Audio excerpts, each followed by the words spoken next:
Olá pessoal, boa noite. Começando mais um Talk Místico aqui pela Astral TV, canal 52.1 aqui para São Paulo, 47.1 em Campinas. A gente está sempre às terças-feiras, às 21h30 aqui, fazendo esse programa incrível e repete o programa às terças-feiras no mesmo horário, falando de espiritualidade, terapias alternativas, complementares, holísticas e também de bruxaria, que aliás é o tema da entrevista de hoje para falar de bruxaria, falar de magia natural. Será que dá para a gente praticar magia natural aqui na grande metrópole, como a gente que mora em São Paulo, você que mora numa outra cidade, é possível praticar ou é impossível, já que a gente vive em uma verdadeira selva de pedras? Para falar sobre isso, eu convidei o Flávio Lopes, que é autor do livro Grimório da Magia Natural. Tudo bem, Flavinho? Tudo bem, obrigado pelo convite. Obrigado por ter vindo. É um prazer estar aqui. O prazer é meu, saudade de você. Sim, Fazia tempo que a gente também. não se via. Verdade. É possível praticar magia natural nas cidades ou não dá, meu filho? Porque é só prédio, concreto, piche. Claro que é, porque tudo é natureza. Inclusive o prédio, concreto, piche, tudo é natureza. Então a magia natural está em todos os lugares, em todas as coisas. Então, se eu estou aqui em São Paulo, vivendo num prédio, de repente, que está longe do solo, né? A gente está lá, sei lá, 10, 15 andares acima, Sim. eu consigo me conectar com essa natureza, ou eu preciso ter a natureza ao meu redor. Natureza, quando eu digo, não é a natureza do prédio, como a gente está falando, mas a natureza mais selvagem, Sim. intocada. Eu precisaria ter isso ao meu redor ou não? São experiências diferentes. Se você for para um lugar de natureza intocada, em que você tem lá os elementos, etc., você vai ter um tipo de experiência. Na cidade, você vai ter um outro tipo de experiência. É possível praticar magia natural nos dois ambientes. Então, você não depende de estar em um local não civilizado. A gente tem essa ideia, né, de que tudo que é humano não é natural. Isso. Então, não, a magia natural está disponível em todos os lugares e a gente se adapta ao lugar. Seja o lugar que tem mais essa natureza não humana ou os lugares como as grandes cidades também. Por que você acha que as pessoas elas se veem à parte da natureza? Elas acreditam que aquilo que elas criam, onde elas vivem, não é natureza. Você acha que a gente deve isso a esse pensamento moderno que a gente tem? Foi o cristianismo com o patriarcado que trouxe essa separação do homem, né? Ou às vezes até do divino com a própria natureza? Sim. Ou é uma mistura de tudo isso? O que você acha que fez com que as pessoas desenvolvessem essa forma de pensar? Eu acho que é uma forma de pensar muito antiga. Desde a Grécia Antiga a gente já tem essa ideia, com essa separação entre o divino e o material da filosofia grega. Então isso começa lá atrás, aí isso vai para o cristianismo espalha essa ideia. Eu acho que a gente vai tendo correntes disso ao longo da história, né?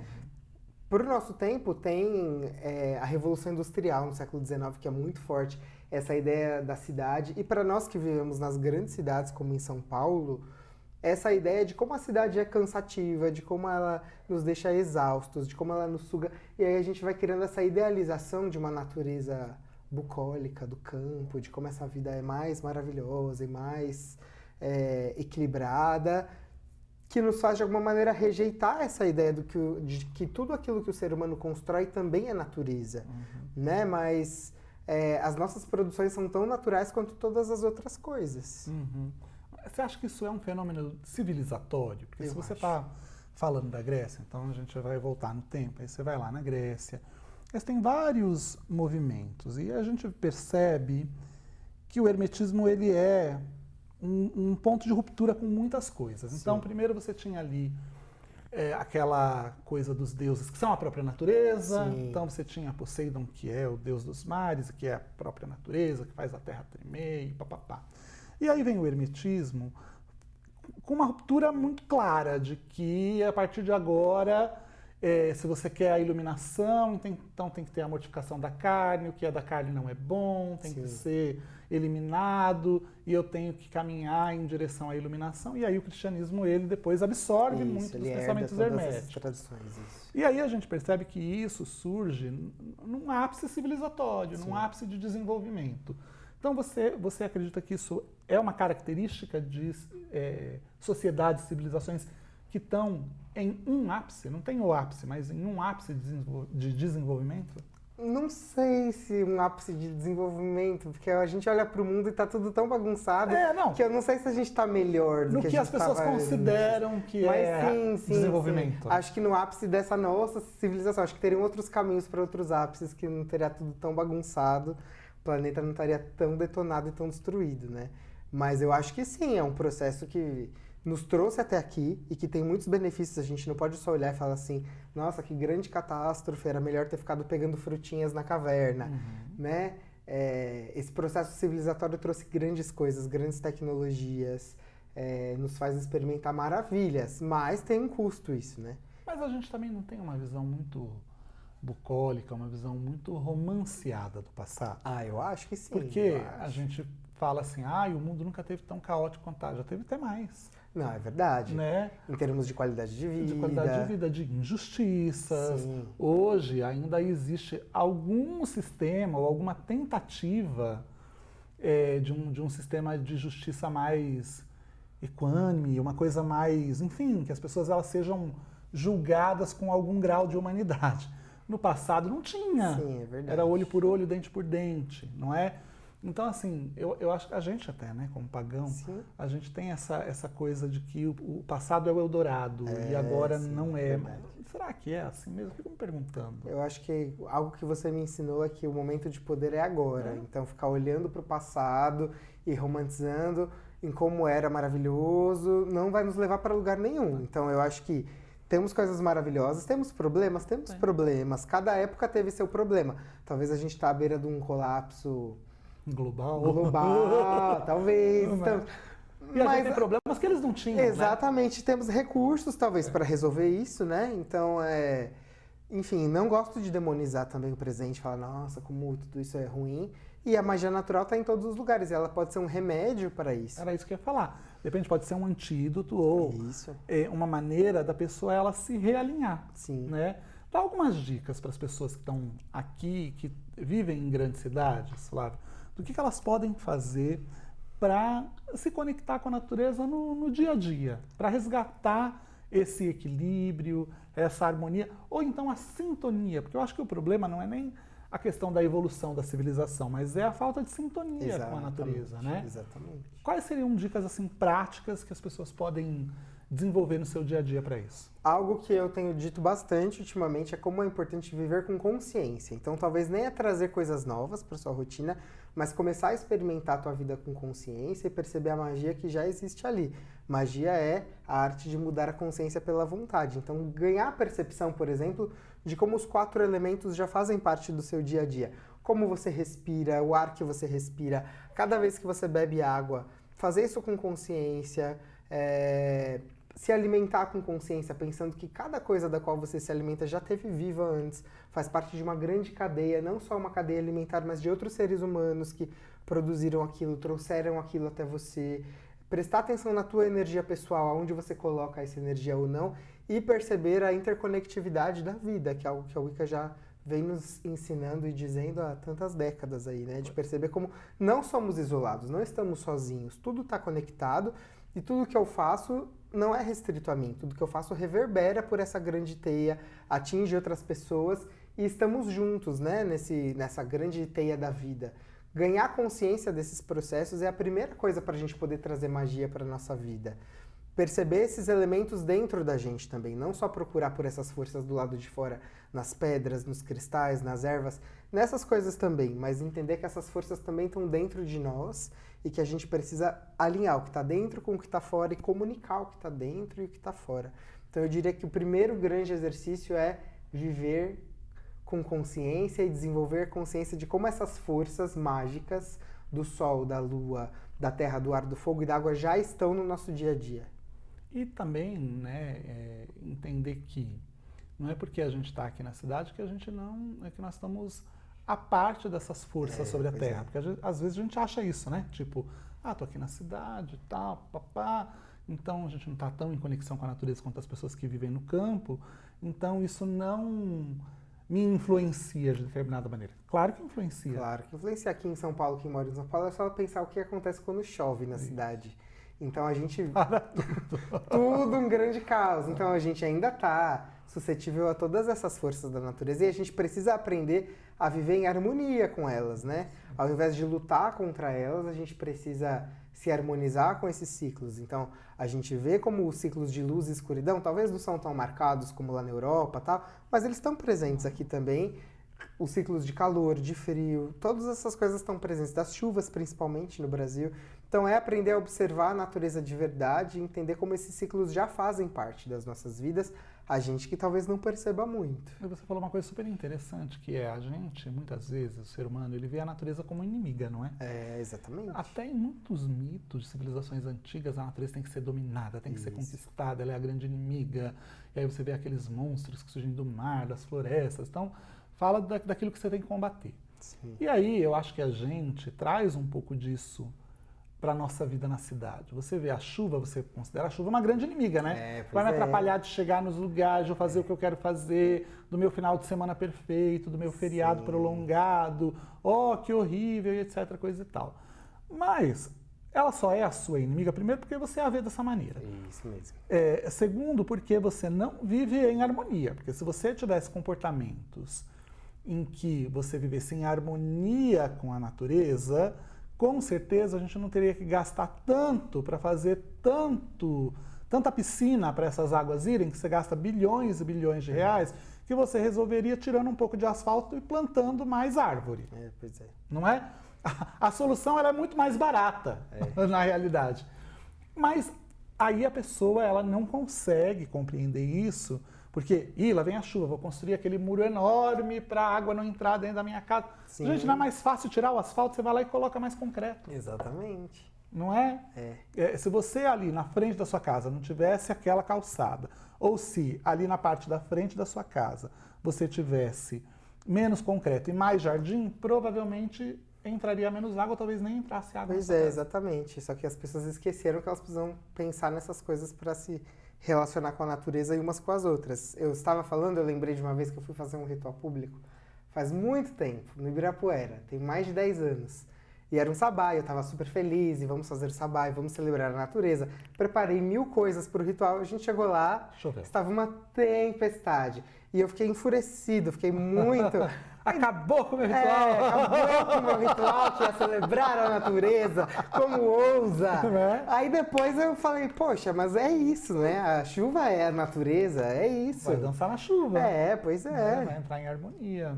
E os sabás são uma grande possibilidade da pessoa começar a perceber esses ciclos, não é? Sim, exatamente. Então a gente tem 8 sabás no ano, 4 sabás menores nos solstícios e equinócios, 4 sabás maiores entre essas datas, marcando a transição entre as estações, e são épocas interessantes para a gente observar a natureza. Então, o que está acontecendo em cada estação do ano, né, no lugar em que a gente mora. Num país como o Brasil, que tem dimensões continentais, é impossível falar numa roda do ano única para o Brasil. Lá no nosso podcast, a gente fez uma série sobre a roda do ano e a gente chamou pessoas de regiões diferentes do país para falar como era o sabá em cada lugar do país.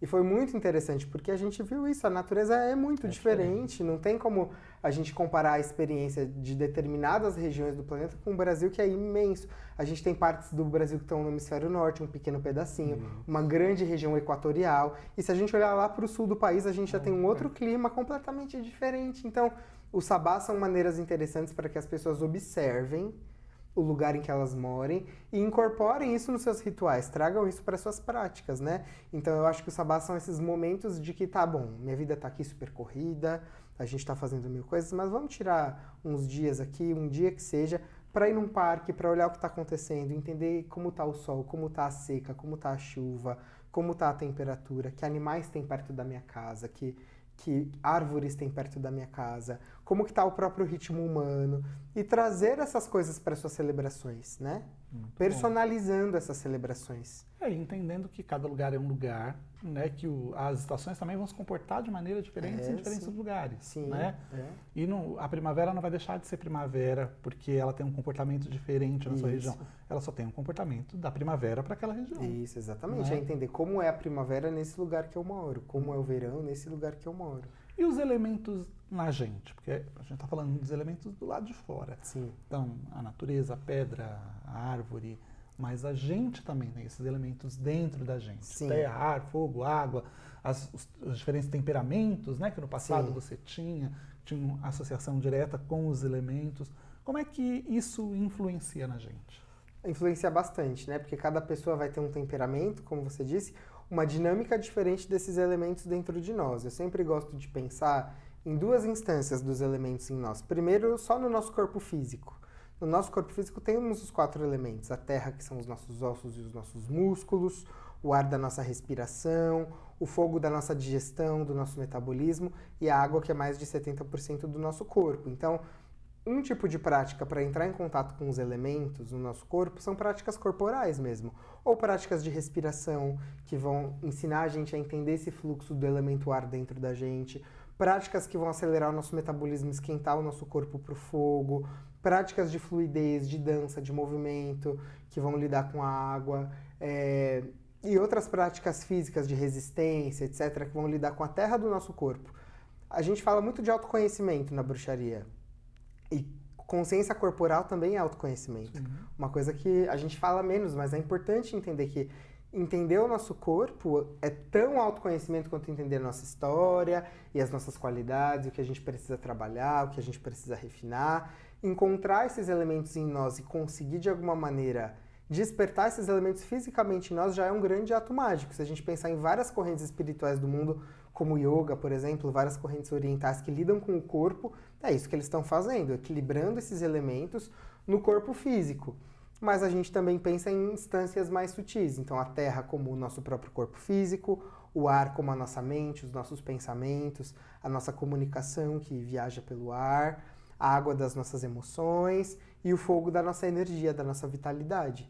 Então, trabalhando com esses aspectos do nosso ser emocional, espiritual, mental e físico, a gente também acessa esses elementos para pensarmos num ser humano mais completo, mais inteiro, que não está só ligado ao plano físico, mas que reverbera em todas essas outras instâncias. E quando a gente pensa também em trabalhar com esses elementos, né, Flávio, a gente pensa muitas vezes em práticas que você vai fazer. Então, exercícios que você vai fazer para se conectar com o elemento terra, com o elemento ar, com o elemento fogo, com o elemento água.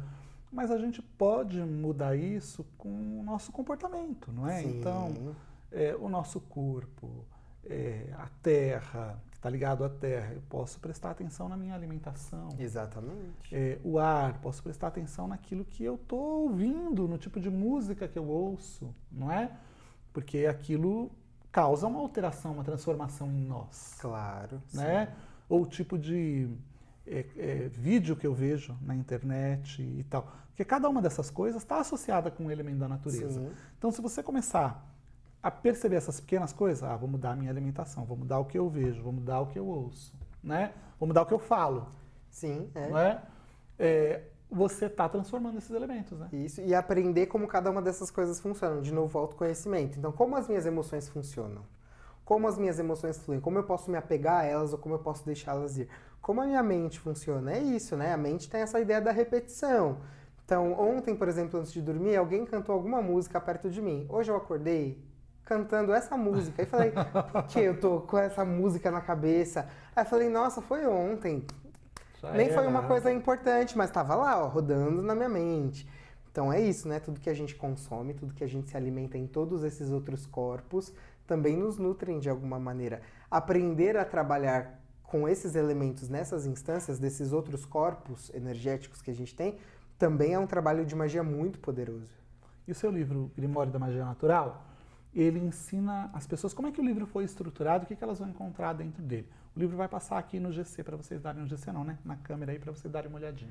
O Grimório da Magia Natural é um livro que eu escrevi ele durante a pandemia, pensando exatamente nisso, como a gente se conecta com a natureza e resgata esse senso de estamos na natureza e a sacralidade da natureza estando num ambiente urbano, né? Então o livro é organizado em uma série de capítulos que vão discutindo temas, desde temas mais simples, como o que são os elementos, como se conectar com eles, essas partes do nosso ser, até práticas mais avançadas de adivinhação com os elementos, de magia com os fenômenos climáticos da natureza, para que a gente possa ir se conectando com essas forças e usando essas práticas não só para provocar mudanças ao nosso redor, mas também para criar essa conexão, criar essa consciência e nos transformar ao longo desse processo, né?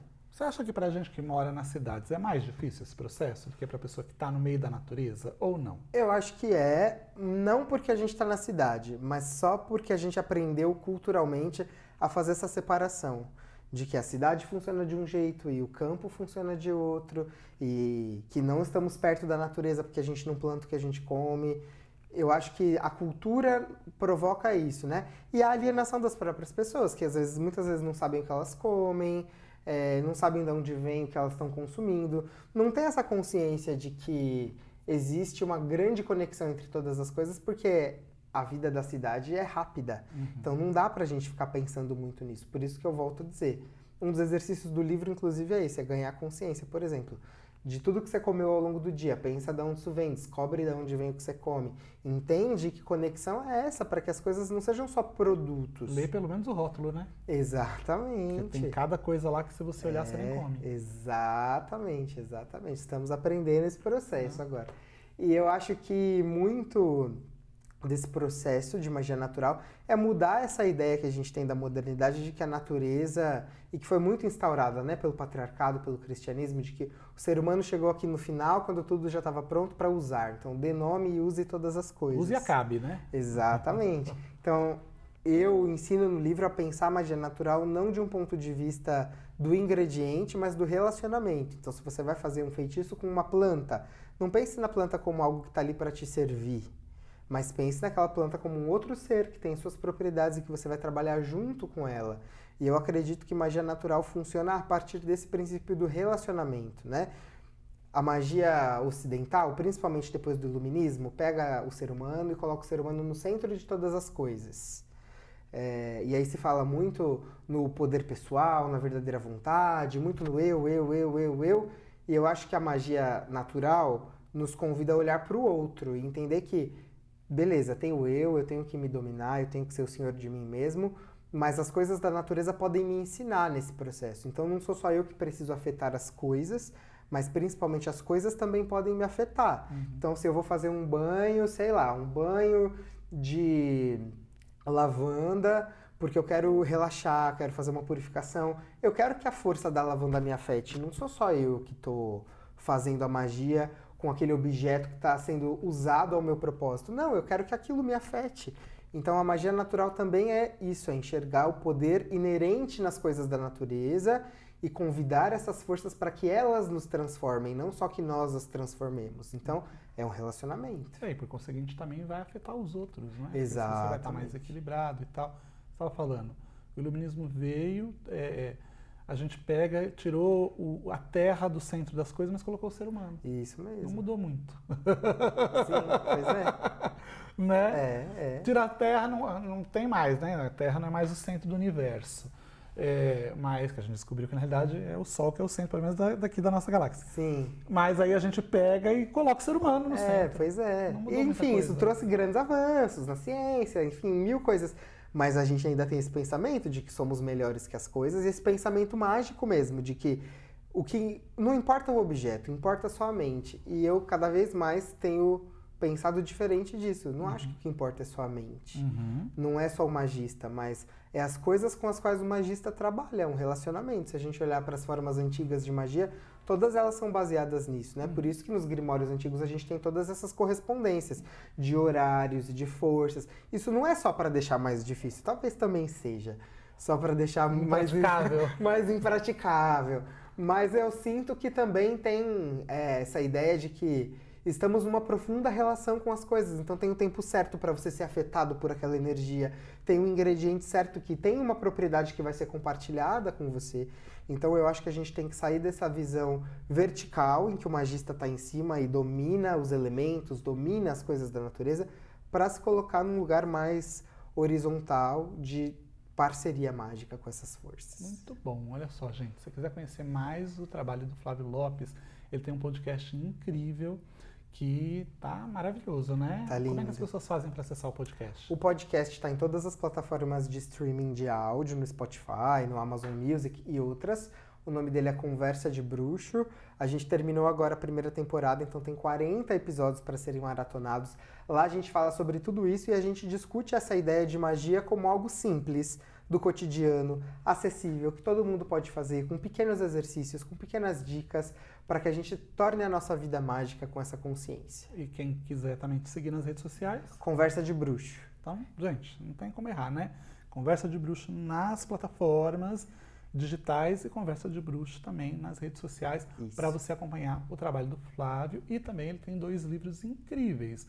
Um que é o trabalho com a bruxaria solitária, chama Bruxaria Solitária, né? O nome é isso Sim, mesmo? é. Olha, eu que Bruxaria mas é Bruxaria Solitária. Isso mesmo. É que tem tanta coisa de Bruxaria Solitária agora, É que saiu verdade. depois, que a gente Pois até é. se confunde, mas foi depois dele, viu, gente?